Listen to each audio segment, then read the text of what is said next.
हदीस मौजूद है, तिरमिज़ी शरीफ की रिवायत, आलिनु हाज़ल निकाह वजअलूहु फिल मसाजिद, निकाह का ऐलान आम किया करो, मस्जिदों में मुनक्किद किया करो। मैं हैरान होता हूं क्यों नहीं उलमाए किराम ने इसकी तरफ तवज्जो दिलाई। पहली बात यह हो गई कि निकाह मस्जिद में। नंबर 2, निकाह के मौके पर कोई दावत ताम नहीं, कोई साबित नहीं। दावत ताम सिर्फ एक है, वो वलीमा है। और इस कदर माकूल बात है,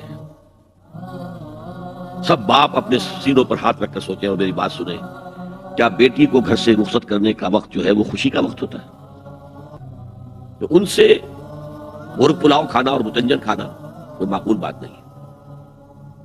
माकूल बात क्या है? लड़का, उसका घर आबाद हुआ, वो वलीमा करे, उस पर बाकायदा आदीस और वलीमा जरूर करो, चाहे एक ही बकरी हो तुम्हारे पास। यहां तक कहा बुरा खाना है वलीमे का कि उसमें गरीबों को नहीं बुलाया जाता।